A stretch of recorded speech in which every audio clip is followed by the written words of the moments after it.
momento no Evangelho segundo Mateus,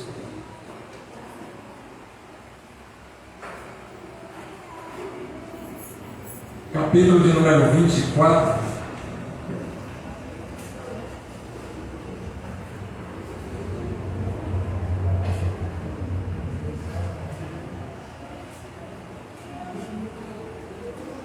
Você que está acompanhando a gente agora na rede social, Deus abençoe, seja bem-vindo a esse canal.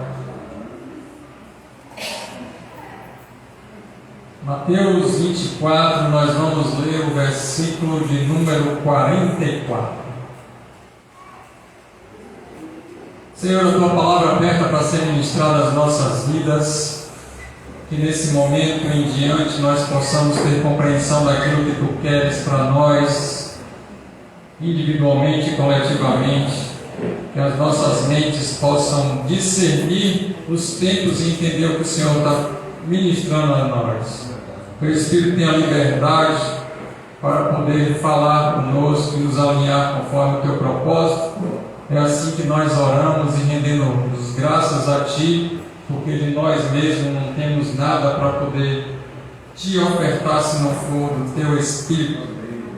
Então, Senhor, vem e nos visita nessa hora e glorifica o Teu nome em Cristo Jesus, o nosso Senhor. Amém. Versículo 44 de Mateus 24 diz assim: assim vocês também precisam estar preparados, porque o Filho do Homem virá numa hora em que vocês menos esperam. Esse capítulo número 24 está falando sobre o sinal do fim dos tempos. E a partir do versículo número 36 vai dizer que o dia e a hora são desconhecidos.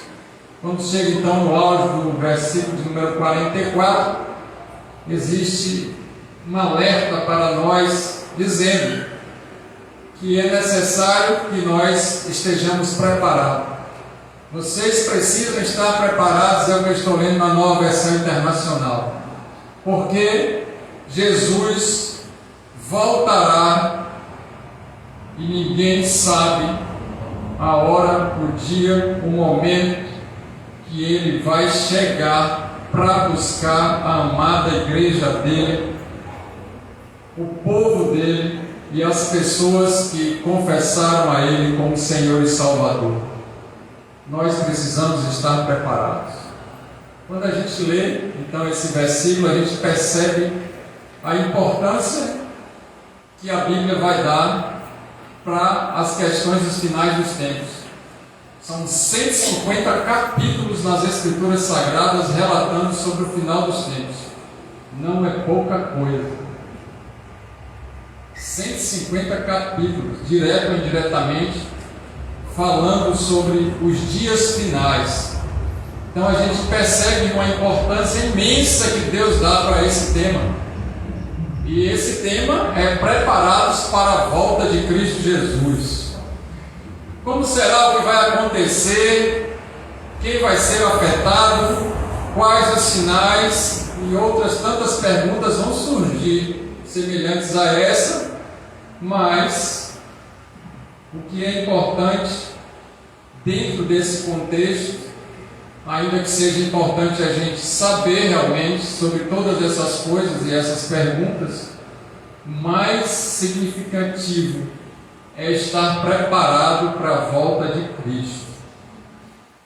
E a pergunta que vai surgir para mim e para você, nas nossas próprias consciências, é: estou preparado para a volta de Cristo? Eu me sinto preparado para a volta de Cristo? E se Cristo voltasse agora, nós estaríamos com Ele na eternidade em glória? Então, a gente vai percorrer as Escrituras Sagradas e o significado da preparação, esse significado bíblico de preparação para a volta de Cristo, é claro, é necessário que compreendamos. Quando a gente abre o dicionário comum, lá a palavra preparação fala a respeito de prontidão. Preparação é estar pronto, é estar arrumado, organizado, capacitado, treinado e instruído, precavido, prudente e preparado. Então a palavra preparação, ela tem diversos sinônimos para que nós possamos estar vigilantes, completamente em prontidão, com a vida arrumada, com as questões físicas, materiais, espirituais e da alma organizada, mas também que possamos estar capacitados naquilo que Deus quer para nós, treinados para o exercício de algo, instruídos no conhecimento, precavido, completamente em alerta e vigilante, estar andando em prudência e preparado. Aí muitas vezes a gente ouve alguns discursos que eles são contrários ao ensinamento da palavra de Deus em relação a esses quesitos da volta do Senhor. E quem é que vai estar completamente preparado para Cristo no dia que Ele chegar?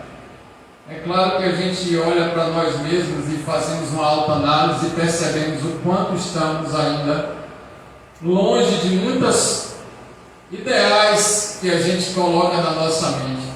Mas o chamado bíblico para mim e para você é que não venhamos a ficar estagnados, parados, amedrontados, limitados, sem uma busca intensa para que possamos estar cada vez mais habilitados para aquilo que Deus requer de mim e de você. Quando Deus nos criou e nos chamou para a glória e louvor do nome dEle, é lógico que Ele vai abrir as possibilidades, escancarar as portas e nos projetar, nos possibilitar o crescimento individual, coletivo e no que tange amadurecimento, principalmente espiritual. Mas a nossa parte Deus não fará por nós. Jesus já cumpriu tudo e já está consumado na cruz. E agora Ele possibilita para nós o processo de cura e libertação. Ele possibilita para nós o processo de avançarmos e crescermos, de através dos nossos esforços, renúncias, através da nossa vigilância, prudência, dedicação, empenho, esforço, que é o que pessoas falam, vou pagar o preço. E aí é uma confusão, vou pagar o preço e o preço que já foi pago. E aí muitos dizem assim, não preciso pagar nenhum preço mais, porque Jesus já consumou tudo na cruz e já está resolvido. Pela graça eu sou salvo e pronto. E aí vem com a teoria da hipergraça, que agora não preciso mais fazer nada, porque Jesus já fez tudo por mim. E na realidade, quando a gente consulta as Escrituras Sagradas, o pagar o preço do que o outro está dizendo, por uma outra posição, por um outro entendimento, uma outra perspectiva óptica, significa que é necessário um esforço, uma dedicação, um empenho diário, frequente e assíduo. É necessário que a gente tenha coragem e se esforce.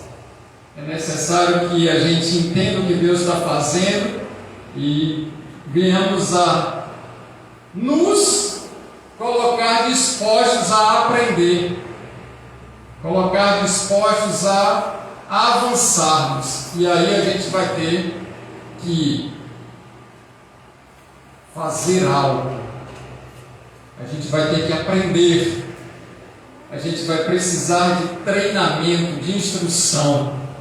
Vamos precisar então estar organizados e ao mesmo tempo nos dedicarmos àquilo que a gente entende que é o potencial que Deus colocou em nós. O Senhor nos convoca e nos convida para estarmos preparados. Apresentai-nos a Deus como obreiro preparado, que maneja bem a palavra da verdade e não tem o que se envergonhar. Precisamos estar diante de Deus como aqueles servos, aquelas pessoas que têm capacidade, habilidade, instrução e treinamento em prudência e vigilância para o exercício do que Ele quer. Seja para a nossa parte profissional, para a nossa parte espiritual. Deus requer e quer que nós estejamos preparados para o exercício da boa obra. E ainda, que venhamos a ter conhecimento bíblico para que não sejamos envergonhados, enganados, não venhamos a cair em contos de mentira. Então a gente precisa manejar bem essa palavra ao levantar, ao deitar, ao caminhar. Precisamos estar com ela guardada no nosso coração e bem armazenada na nossa mente, porque o Espírito Santo vai nos lembrar aquilo que a gente foi instruído, aquilo que a gente foi habilitado, aquilo que a gente foi aprendido, naquilo que a gente foi revelado. O Espírito Santo não vai nos lembrar daquilo que a gente não conhece. Ele não vai dar pesca. Ele não vai falar algo daquilo que a gente não tenha conhecimento. Então o Senhor, Ele vai cooperar com essa bênção nas nossas vidas, de sorte que venhamos então entender qual é o nosso chamado, o que é a nossa identidade em Cristo e nos prepararmos diariamente para que o Senhor volte e nos encontre alinhado com aquilo que Ele determinou. Amém? Então, se você foi chamado para ser um profissional e está trabalhando como profissional, você vai precisar estudar a respeito daquilo que você está trabalhando, vai precisar saber como é que está o mercado, vai precisar se atualizar. Até os aplicativos agora, em algum tempo, eles já se atualizam. Se você não atualizar, você não consegue mais participar de quase nada. Ele vai ter atualizações e a gente vai ter que estar com ele sempre habilitado para o desempenho. Não é diferente nesse comparativo em relação às nossas vidas. Então, se a gente quer ser um bom profissional, a gente precisa estar cada vez mais aprendendo, se atualizando, se modernizando e estar apto ao mercado naquilo que ele requer, seja para qualquer profissão. Algumas das profissões ficaram desatualizadas, já caíram em desuso, e por causa do avanço tecnológico talvez até nem exista mais.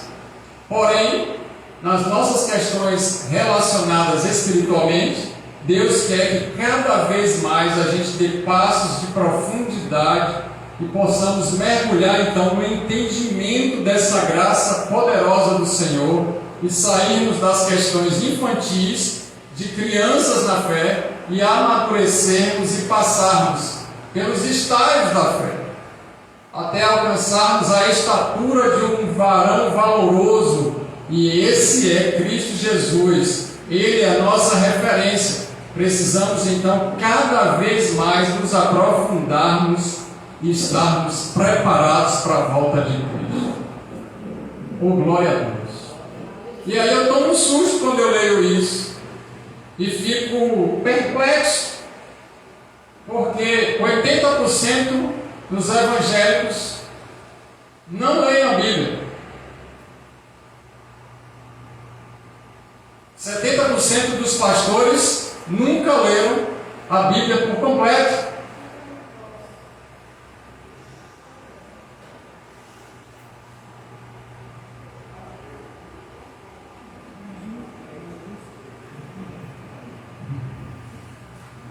Eu parei, foi aquela pausa nos Salmos que você vê assim, está lá escrito pausa para reflexão.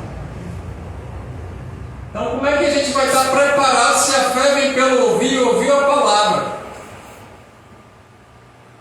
Se a palavra não está comunicando, não gera fé. Se não gera fé, não tem salvação. Ah, mas quem me salvou foi Cristo. Será que a gente realmente é convertido? Porque para poder ser convertido, precisa estar preparado. E Deus só vai capacitar aqueles que foram escolhidos. Não foram aqueles que escolheram. Deus não vai capacitar o que Ele não chamou. Deus só vai capacitar o que Ele separou antes da criação do mundo. Oh, glória! Então agora a gente precisa aprender com as Escrituras Sagradas sobre alguns detalhes, e entre os quais a gente não deve ficar preguiçoso com as coisas de Deus, acomodados com as coisas espirituais. A gente não deve estar estagnado nas questões relacionadas com a nossa vida dedicada na espiritualidade. Precisamos nos aprofundar mais, conhecer mais. Se você quiser ter uma vitória em alguma área da vida, você precisa estudar a respeito disso, aprender e colocar em prática. Você e eu somos vitoriosos em Cristo, e essa vitória já foi liberada nas ordens celestiais em Cristo Jesus, como diz Efésios capítulo número 1. Se nós, a partir desse entendimento, colocarmos em prática aquilo que aprendemos com Ele. Então, as Escrituras Sagradas têm um ensinamento de toda a complexidade de que o ser humano precisa para a vida. É um manual completo de todas as áreas da vida, relacional, de comunicação, espiritual, de trabalho, área financeira, as questões familiares, questões de oração, jejum, todo o ensinamento que o ser humano precisa para ter uma vida saudável e próspera está contida nas Escrituras Sagradas. A partir das Escrituras, então, fazemos a comparação e, ao mesmo tempo, aprendemos com outras ciências, porque aqui está toda a ciência. O nosso Deus, Ele é onisciente. Todas as demais ciências estão contidas nas Escrituras Sagradas. Quando a gente vai aprendendo essas ciências, é necessário conhecer as ciências teológicas,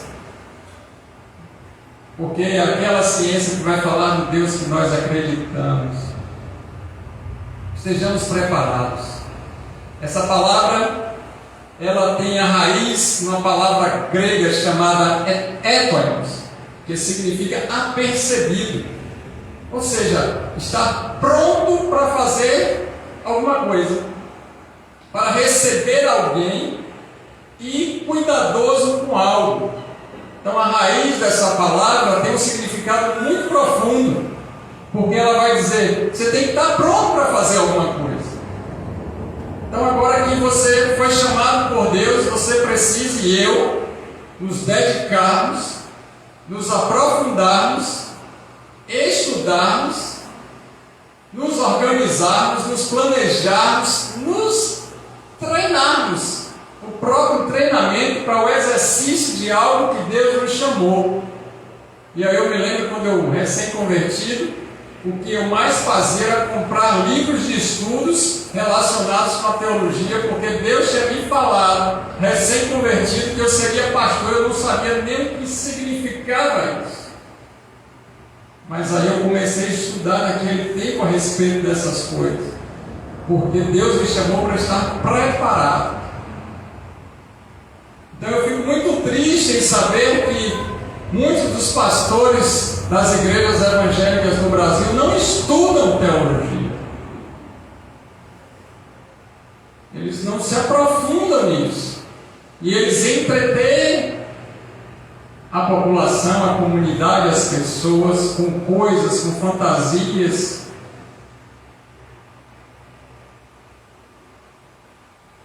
O altar virou palco. Os louvores a Deus viraram canções gospel, e as pessoas estão entretidas no mundo mas não conhece mesmo as coisas de Deus. E a gente precisa então parar para refletir sobre isso, porque Deus quer que a gente esteja pronto para fazer alguma coisa. Eu e você estamos prontos para aquilo que Deus quer que a gente desempenhe? Se não, é hora de investir seu tempo, seus recursos e sua vida naquilo que é mais importante para você e para mim: a nossa vida espiritual. Primeiro buscai o reino de Deus e a sua justiça, e as demais coisas lhe serão acrescentadas. Eu falei agora para você deixar de ir para o trabalho para você ficar estudando a Bíblia? Não, eu falei para você se esforçar para que quando você chegar no trabalho você tenha que estudar a Bíblia. Eu falei agora que você vai deixar de estar com a família para estar orando? Não, eu falei que quando você estiver com sua família, você está orando, jejuando e tendo devocional. Eu falei agora que você não pode mais se divertir, viajar e curtir? Não, eu falei que você pode todas essas coisas, mas a prioridade é crescer em profundidade nas Escrituras Sagradas. Todas as coisas me são lícitas, mas nem todas me convêm. Então a gente pode fazer e nós precisamos dessas coisas. Mas quais são as nossas prioridades? Precisamos estar prontos para fazer aquilo que Deus quer.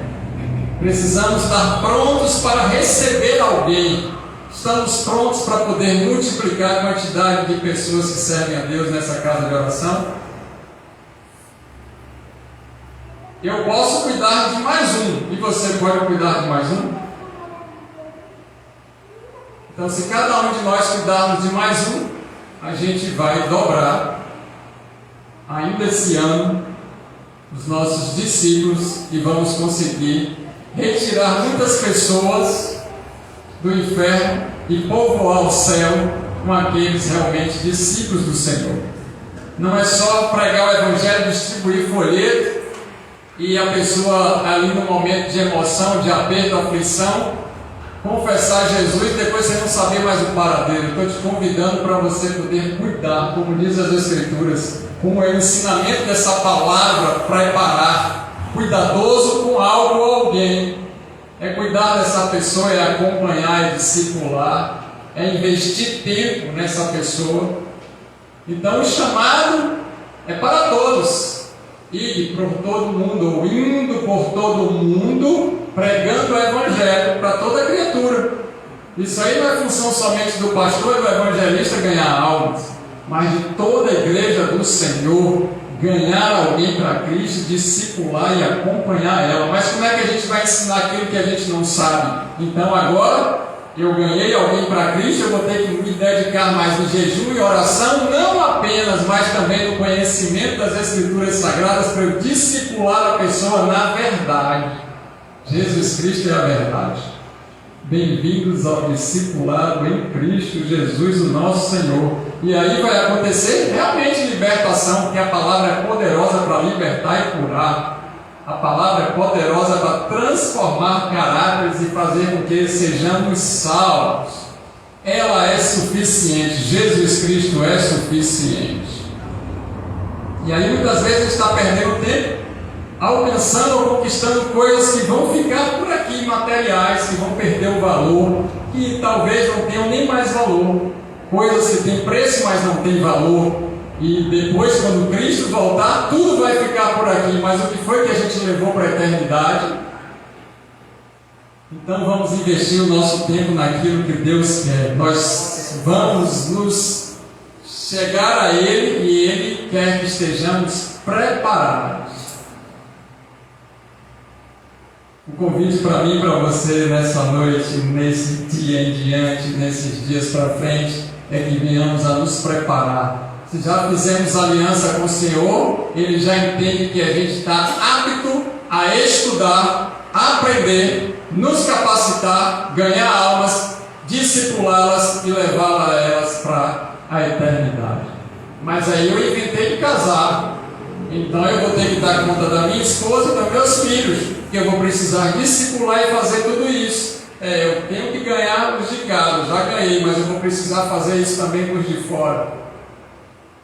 Quem inventou casar foi eu. O esforço agora é meu. Se um filho estava difícil, 2 está muito mais, e 3 está.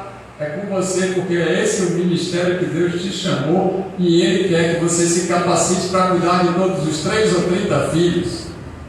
Ele não vai dar nenhuma moeda, ou Ele não vai dar nada se a pessoa não tiver capacidade de administrar. Deus, Ele não vai colocar na nossa mão nada que a gente não consiga gerenciar, mas aquele que for fiel no povo, Deus acrescenta. Então, se eu não estou conseguindo tomar conta da minha casa, como é que eu vou tomar conta das coisas de Deus? Da casa do Senhor. É o que está em Timóteo. Eu preciso então agora me converter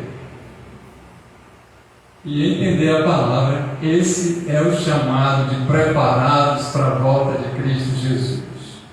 Amém? E quantos de nós estão despreparados? Não são poucos. Talvez Jesus não voltou, ainda que a gente fique com um clamor de Maranata, porque Ele sabe se a igreja está ou não preparada. E Ele não vai voltar para não buscar ninguém.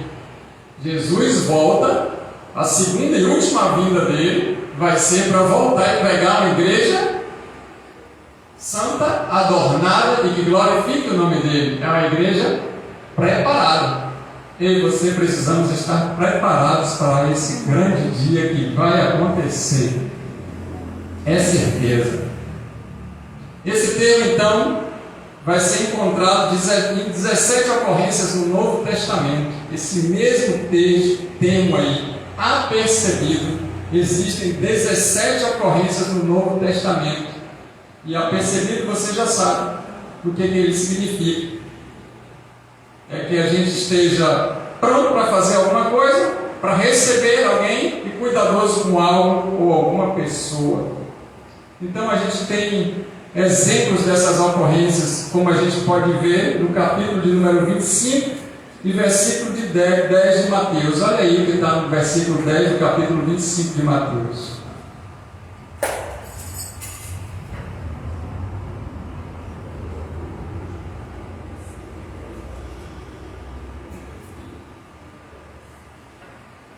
E saindo elas para comprar o óleo, chegou o noivo.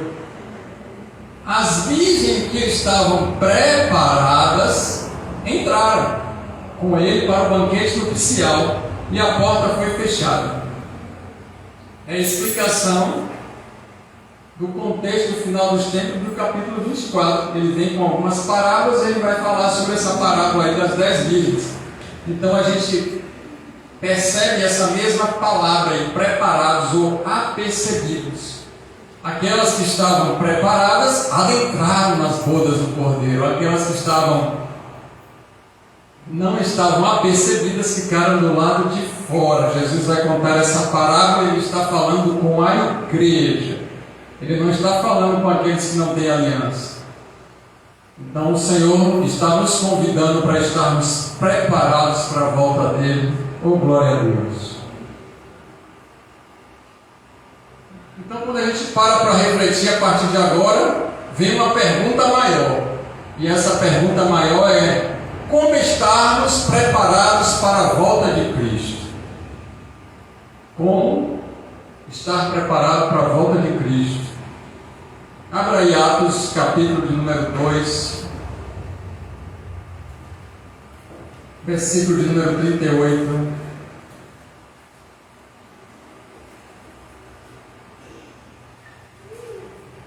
Primeiro ponto para estarmos preparados para a volta de Cristo é o arrependimento dos pecados. Pedro respondeu: arrependam-se e cada um de vocês seja batizado em nome de Jesus Cristo para perdão dos seus pecados e receberão o dom do Espírito Santo, selado com a promessa.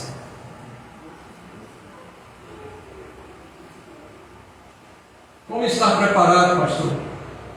Se arrependendo dos pecados. Esse arrependimento é diário, constante, frequente. Todos esses pecados pecaram estão destituídos da glória de Deus. Todos nós pecamos diariamente. Então necessitamos nos arrepender. O arrependimento, ele vai preceder a salvação. Segundo ponto, como está preparado para a volta de Cristo, é confessando os pecados. Já houve arrependimento e agora? A gente precisa confessar os nossos pecados. Volte aí para Salmo, capítulo de número 32. O número 32 e o verso de número 5.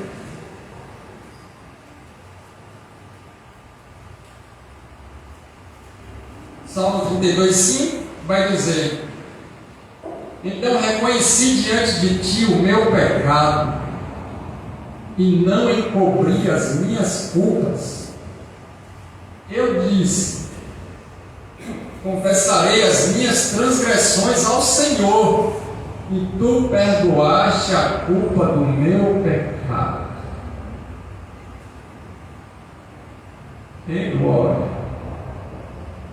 Reconhecendo que é pecador, que peca e que tem pecado, não encobriu a culpa, não deu desculpa, não justificou o erro, se achegou diante da presença do Altíssimo, humilhado, cabisbaixo e sabendo que tem culpa na situação e só Ele pode perdoar em nome de Jesus.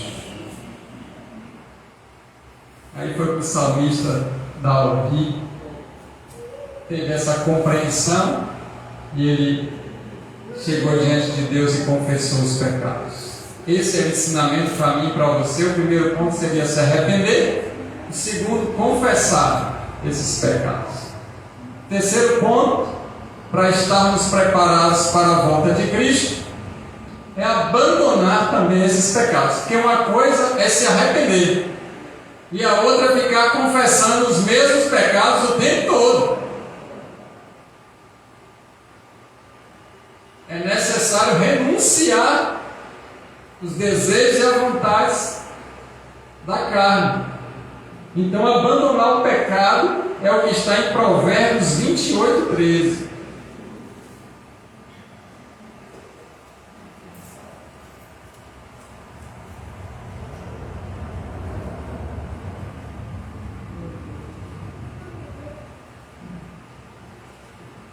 Está escrito assim em Provérbios 28, 13: quem expõe os seus pecados não prospera, mas o que confessa e os abandona encontra misericórdia.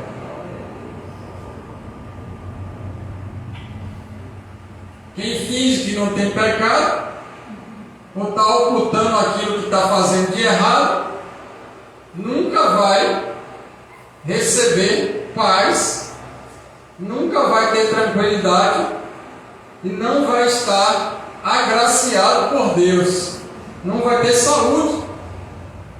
Agora, se confessar e deixar para trás, abandonar, vai encontrar o perdão e o amor do Senhor. Eita glória! Maravilha! O lindo das Escrituras Sagradas é que ela se autoexplica. A própria Bíblia, ela vai ser explicativa. Ela não vai deixar a gente com dúvida de nada.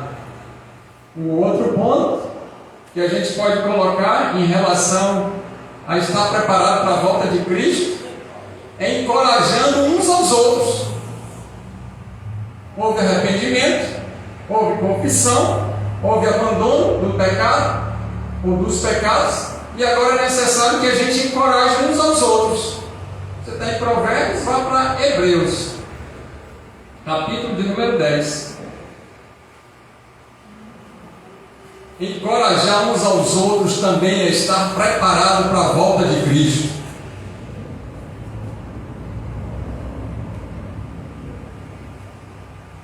Hebreus 10, 25. Não deixemos de reunirmos como igreja, segundo o costume de alguns, mas procuremos encorajar-nos uns aos outros ainda mais quando vocês veem que se aproxima o dia. Para encorajar uns aos outros é necessário que estejamos congregando e juntos um dos outros. Não temos como encorajar aqueles que estão longe, ainda que a gente dê uma palavra de ânimo.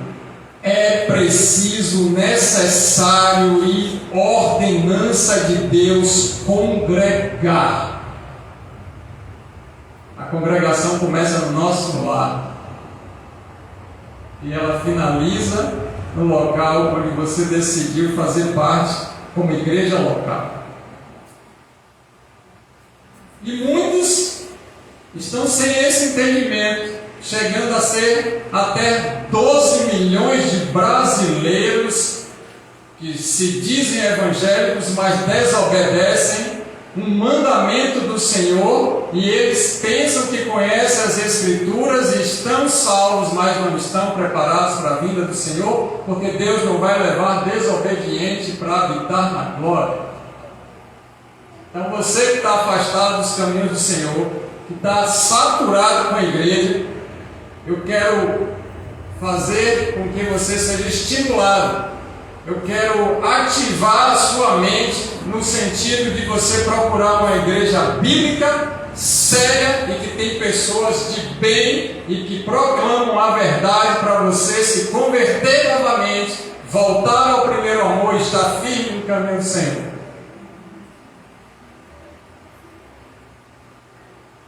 É necessário congregarmos.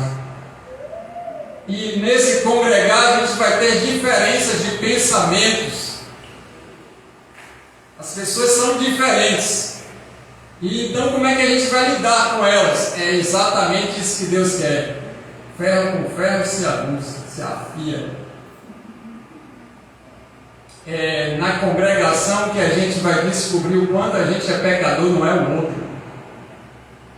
É na congregação dos santos que a gente vai receber o encorajamento através da palavra e a gente vai ser ministrado pelos outros irmãos que a gente não acreditava que ele poderia ser um instrumento de Deus para nos encorajar.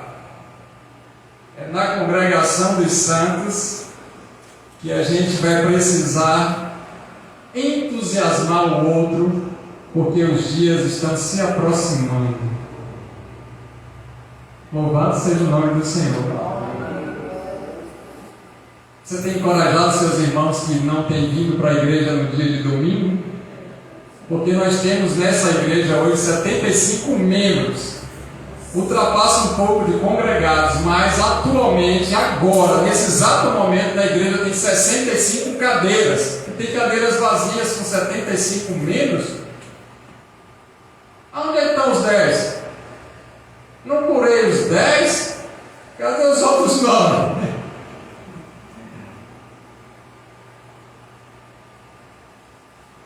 A gente precisa estar preparado. A gente sabe que tem muitas necessidades, dificuldades, situações. É melhor que a gente esteja com a família ministrando um devocional que estar na igreja enfesado um com o outro. Deus cura primeiro em casa para depois trazer a gente para a igreja. Isso aí a gente tem. A frequência disso está desviado do propósito. E não é o pastor que vai lá buscar, é você que faz parte do corpo de Cristo, está preparado para poder resgatar essas pessoas. Só que quando ele fala também a respeito de não deixar de congregar, não significa que a gente vai estar fazendo um movimento em todas as igrejas evangélicas, porque o que acontece na igreja evangélica do Brasil na atualidade, você não vai querer ouvir, pastor de grande igreja, mas é verdade, é que as grandes igrejas têm tirado os membros das pequenas igrejas e eles estão fazendo rodízio de membros, não tem ganhado mais pessoas para Cristo. Então o evangelismo hoje no Brasil é retirar congregados de outra igreja. E isso não é Bíblia. Os grandes deveriam ajudar os pequenos, não é retirar aqueles poucos que já têm. Mas também quem investe 35 centavos por alma, por mês, não quer ganhar ninguém para Cristo. Essa é a história verídica da igreja brasileira. Quanto é que você tem investido para poder retirar alguém do inferno? Quanto nós temos nos doado para manter uma pessoa firme no Evangelho para sempre? Aí eu entendo que é o pagar o preço. Porque uma coisa é ganhar a prostituta para Jesus, a outra coisa é levar ela para casa. Uma coisa é dar sopa para o mendigo, a outra coisa é dar um lar para ele. Uma coisa é pregar o Evangelho e fechar a boca, a outra coisa é fazer uma igreja de ex-traficantes. Então qual é o seu chamado? É hora de se preparar para fazer o melhor para o Senhor. Amém? É necessário estudarmos, irmãos. Os dias são maus e trabalhosos. Outro ponto. A gente já falou quase, vou falar o quinto ponto agora. Como estar preparado para a volta de Cristo? Dedicando-se à santidade e à devoção. A gente precisa estar dedicado à santidade e à devoção. 2 Pedro, capítulo 3, versículo de número 14. 2 Pedro 3, 14.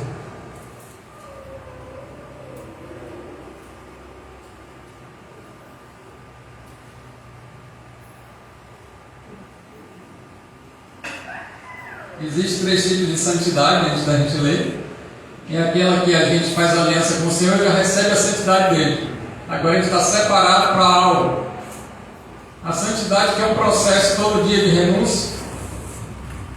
E a gente vai construindo uma vida de testemunho idôneo, de uma vida íntegra ao Senhor. E a santidade, quando a gente receber o corpo glorificado, que a gente vai se tornar exatamente santo como o Senhor é santo. Estamos falando aqui da santidade que a gente está buscando para a nossa vida. E aí no versículo de número 14 de 2 Pedro 3 vai dizer: portanto, amados, enquanto esperam estas coisas, quais são as coisas? Final dos dias. É isso que o texto está falando. Depois você pode ler aí o dia do Senhor. Empenhe-se, dedique-se ao máximo. A palavra aqui no grego é esteja dedicado ao máximo, para serem encontrados por Ele em paz. Quer dizer, estar tranquilamente quanto ao processo de salvação. Não ter vergonha de si mesmo. O pecado envergonha. E não precisa estar se escondendo, porque tem uma vida em paz. A alma está completamente segura da obra perfeita de Cristo. Imaculados, não ter vícios e nem problemas relacionados com a nada que for impuro. Pode transitar em todos os ambientes, mas não fica em alguns ambientes. Lida com todas as situações e adversidades dessa vida, mas não fica contaminado pelo pecado, porque tem uma vida dedicada a Deus. E a própria Escritura diz que o Senhor nos santifica corpo, alma e espírito. E existe uma oração dentro da Bíblia dizendo para que o Senhor possa nos santificar. Santifica-nos na verdade, a tua palavra é a verdade. Quando você e eu estamos ouvindo essa palavra, ela está tendo o poder de fazer com que sejamos puros. A palavra de Deus purifica a nossa vida. Ela está nos lavando. Ela é o sabão do lavandeiro e ao mesmo tempo uma água purificadora. Essa palavra que eu e você estamos ouvindo, ela está fazendo com que a nossa vida esteja em santidade nesse exato momento, mostrando o pecado e retirando as nossas máculas. E ele diz no terceiro ponto, que é uma tríade: inculpáveis.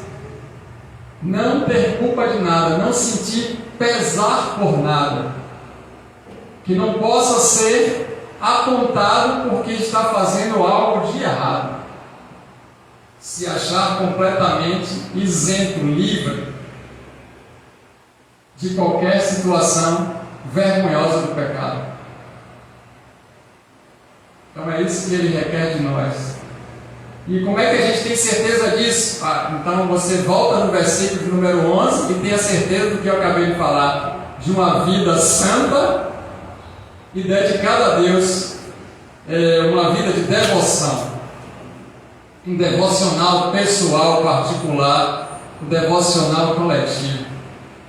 A nossa vida é de reverência, respeito, temor, obediência, amor, dedicação exclusiva para Deus. Isso é devoção. Visto que tudo será assim desfeito, que tipo de pessoas é necessário que vocês sejam? Versículo 11 que eu estou lendo. Vivo de maneira santa e piedosa. Deus quer que a gente seja santo e piedoso, irrepreensível, separado para glorificar o nome dele para sempre. E essa piedade aqui não é relacionada apenas com a misericórdia dos outros, é com o temor de Deus daquilo que ele pode fazer com as nossas vidas. É uma vida de devoção, dedicada exclusivamente a Ele. A gente tem se dedicado exclusivamente a Deus, ou a gente tem se dedicado a tantas coisas e afazeres nessa vida, e a gente vai deixando Deus sempre para segundo, terceiro, talvez fora dos nossos planos. Será que a gente está orando para Deus nos dar coisas e querendo que Ele assine aquilo que a gente já fez? Ou a gente, antes de fazer qualquer coisa, a gente ora e Ele diz sim, não, talvez, espere? Ele está dando o aval para a gente poder caminhar? Ou a gente quer apenas que Ele selle com o anel dele de rei aquilo que a gente já fez e se meteu? Vida de devoção é uma vida contrária daquilo que eu acabei de falar. Porque a vida de devoção, nós somos servos, não senhores. A gente não dá ordem, não determina aquilo que Deus tem que fazer. Deus é Senhor e soberano, e Ele faz aquilo que está na vontade dEle, e a gente precisa se sujeitar à vontade dEle. Isso é vida piedosa. Então a gente não dá ordem para Ele resolver nada. A gente pede, e se Ele quiser, no dia que Ele quiser, na hora que Ele quiser e bem entender, talvez Ele ceda algo. Entenderam? Agora, qual é o pai nessa terra nossa? E quando um filho pede um pão, ele dá uma pedra. E pede um peixe e ele dá uma serpente. Imagine o Pai Celestial, que tem o prazer e a satisfação de nos abençoar muito mais além do que pedimos e pensamos. Louvado seja Deus. Esse é o Pai que se revelou para a gente desde a antiguidade. Não se viu um Deus que trabalha por aqueles que nele descansam com certeza e sabiamente, sabendo que Ele é um Deus provedor, protetor, zeloso, cuidadoso, amoroso, bondoso, benigno, longânimo e justo. Ele é fiel. Último ponto, sexto ponto, aliás, penúltimo ponto. Mantendo-se firme até o fim. Vamos voltar para Mateus, capítulo de número 24, e ver o que está escrito no versículo de número 13. A gente precisa se manter até o fim, porque para estar preparado para a volta de Cristo é necessário estar firmados na rocha que é Cristo Jesus, o nosso Senhor.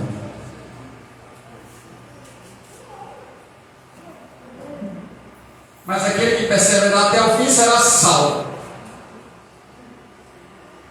E a perseverança é uma certeza esperançosa de que Ele é fiel para cumprir a promessa. Ter esperança é mesmo que todos não creiam e que haja um mover de medo. Ainda que todos estejam receosos e desconfiados, nós precisamos guardar essa certeza convicta, essa esperança firme que Ele vai cumprir aquilo que Ele falou. E a maior grandeza que Ele falou para mim e para a sua vida é que seremos salvos se estivermos com Ele para sempre. Essa é a garantia que temos. Precisamos então estar firmes. Então, quando vem a tempestade, quando vem a perseguição, quando vem a fome, a nudez, quando vem qualquer adversidade, a gente não pode cambalear. Estar com os nossos pés vacilantes, com os nossos artelhos fragilizados. Quando vem a provação, a gente precisa estar preparado para enfrentar a tribulação e superar, porque como nosso Deus nós saltamos muralhas, estendemos bandeiras gigantes e declaramos que Ele é Deus. É no momento de provação, no momento de dificuldade, problema, tribulação, que Deus vê se a gente está preparado. Porque somente aqueles que estão preparados que passam na prova. Os que não estudaram, os que não se dedicaram, os que não investiram tempo, os que não se treinaram, que não foram instruídos, que não se organizaram, não conseguem passar. Por isso é necessário a gente enfrentar o deserto da vida. Porque no final, a promessa está apenas para aqueles que estiverem preparados. E a gente já sabe a história. 10 tribos ficaram para trás, 10 famílias ficaram para trás, 10 nações ficaram para trás. E só avançaram 2. E essas 2 são os eleitos, os remanescentes do Senhor, aqueles que estarão nos seios de Abraão e viverão com Cristo para sempre. Se você está entendendo a palavra, é tempo de salvação, libertação e cura. E o último ponto, eu vou trazer uma forma de orientação bíblica. Aplicabilidade da palavra. Portanto, quais são as orientações finais? Romanos 12, versículo 12.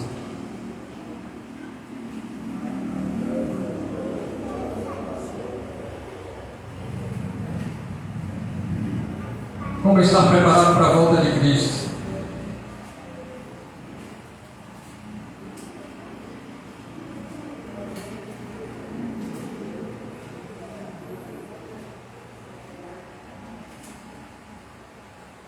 Quais são as orientações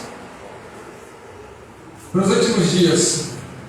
Para aqueles que têm que se preparar, estar preparados.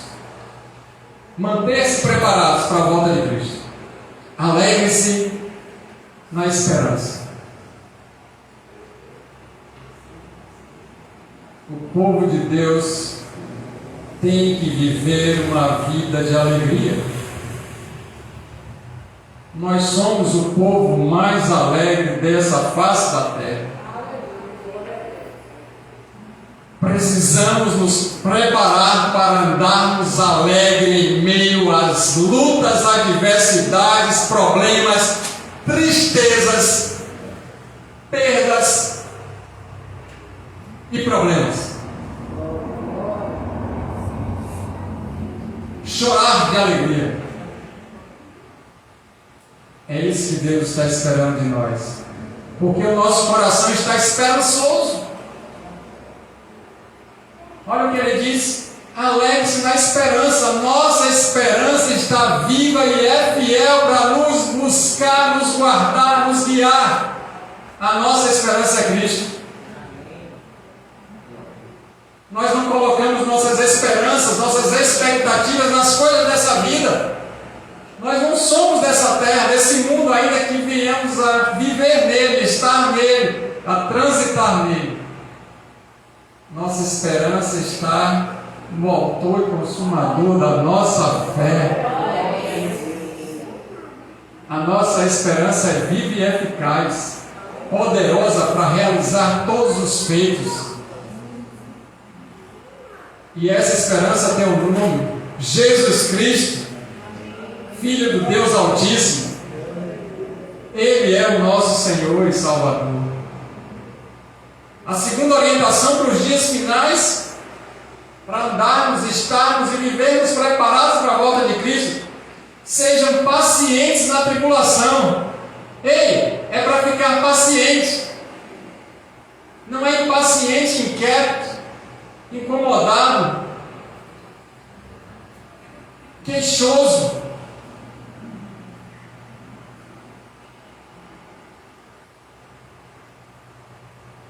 Falando demais, murmurando, se lamentando. É para aguardar com paciência, porque Ele vem. E Ele vem mudar qualquer situação. Ele quer que sejamos pacientes, e Ele trabalha no fruto do Espírito. E quando Ele vê que está preparado, Ele vem e coloca o bálsamo de restauração. Ele vem e muda a situação. Ele vem e mostra que Ele é poderoso para realizar o milagre. Se a gente entender isso, a gente descansa logo no Senhor. Porque a impaciência vai alongar o caminho, mas a paciência vai atrair a presença de Deus.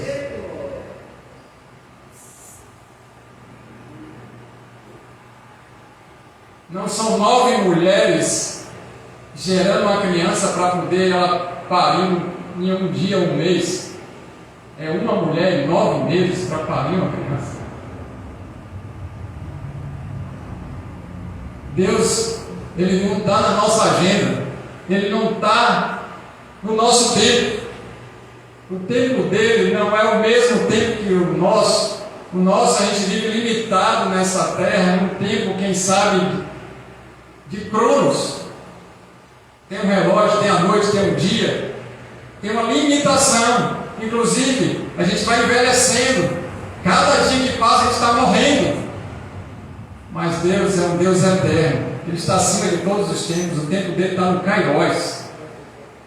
Quando a gente entende esse processo, o Kairos dele se encontra com o nosso Cronos e acontece um milagre através do poder de Deus. Deus está enxergando a mim, pequenininho, adolescente, jovem, adulto, idoso. Deus enxerga por cima da situação.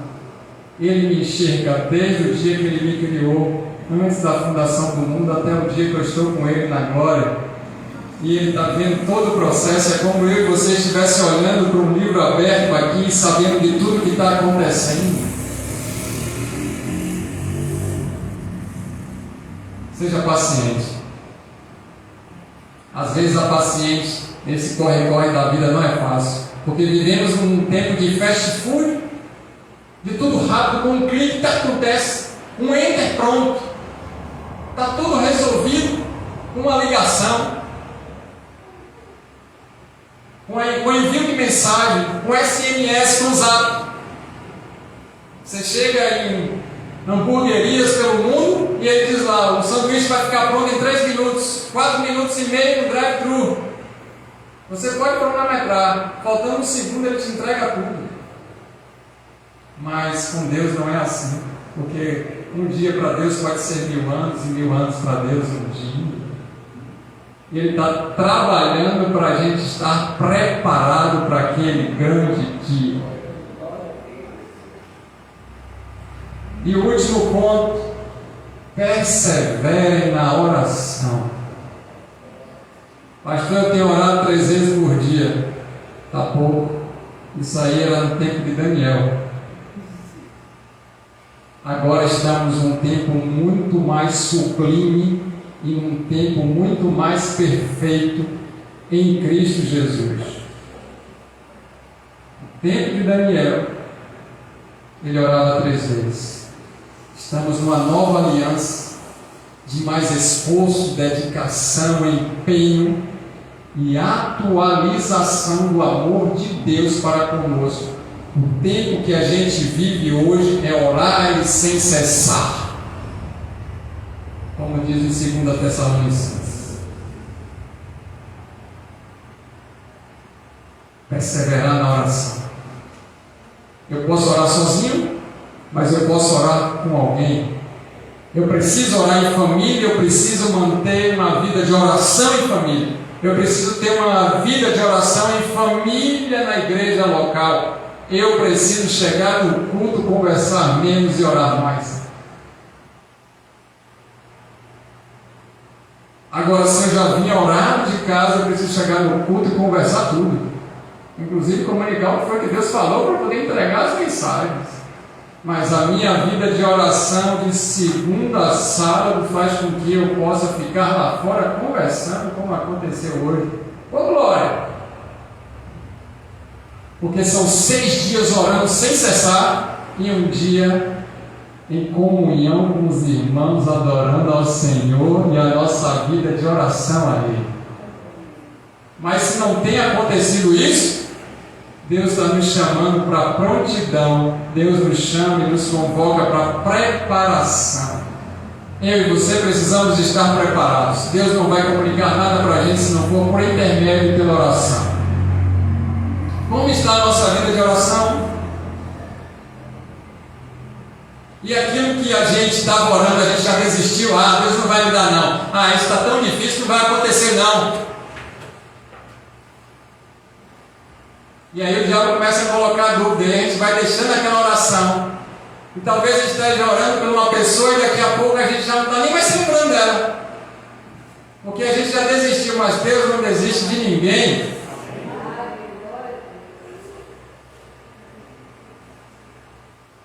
E Deus coloca as orações para poder a gente orar à vontade dEle. Se fosse para a gente alcançar e conquistar alguma coisa material para a gente estava orando dia e noite sem parar até alcançar. Mas se for alguma coisa que o irmão ou a irmã está precisando, talvez a gente não queira nem orar 15 minutos por essa pessoa. O convite é para a gente perseverar na oração. E não somente estar orando, mas a gente está colocando o que a gente orou em prática. Deus abre a porta de um emprego. Ô glória! Então sai agora com a sua fé para poder trabalhar. Só que a porta vai estar aberta para quem está preparado. Deus abre um concurso para ser concursado. Comece a estudar, porque Deus não vai dizer, letra A.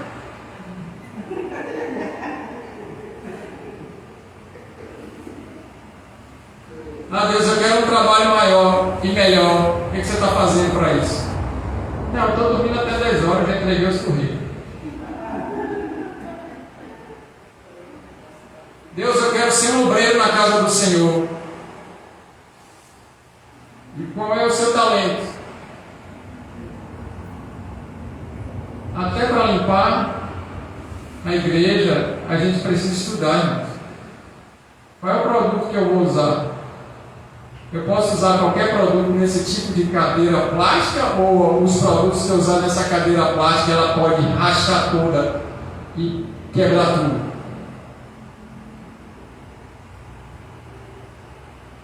Concurso para gari, na minha época de menino, era só nível primário. Agora, se não tiver um nível médio completo, é para Deus, vou cantar aqui para Deus. Mas na afinação que é insuportável ele ficar na igreja. Os filhos das trevas são mais prudentes do que os filhos da luz. Tem que estudar sobre música, o tom da minha voz. Eu quero ser um grande pregador. Não tem revelação da palavra, está repetindo o que os outros estão falando. É o papagaio evangélico. As mensagens prontas. E prega a mesma mensagem 12 meses. Não tem como ficar. E para pregar algo que vem do coração de Deus, precisa ter tempo de oração.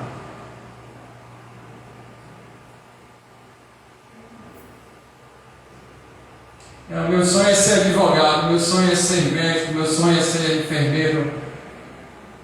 E qual é o seu sonho espiritual na casa do Senhor? É ser o quê? Porque o meu filho ou minha filha vai ser farmacêutica, vai ser executiva. E na casa do Senhor ela vai ser o quê? Me parece que os nossos sonhos estão desalinhados com os sonhos de Deus. Não que essas coisas não sejam listas e boas, mas depois, qual é o propósito de ser advogado? Qual é o propósito de ser juiz? Qual é o propósito de ser médico? Qual é o propósito de ser? Qual é o propósito? Quer comais, quer bebais, fazer tudo? Essa profissão glorifica a Deus com os comportamentos, com os ganhos para o reino, com o que tem feito para a glória e louvor do nome do Senhor. Talvez a gente está perseverando em oração somente para a gente conquistar bens materiais, e é tempo da gente orar à vontade de Deus. A perseverança na oração é exatamente para os dias finais, orar à vontade de Deus.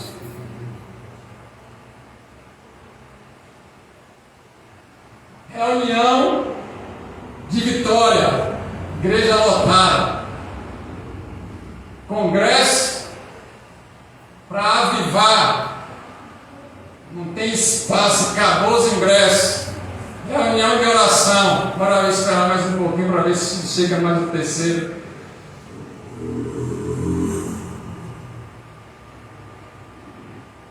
Irmãos, bem, Stefano, tira a gente do ar aqui que agora é com a igreja.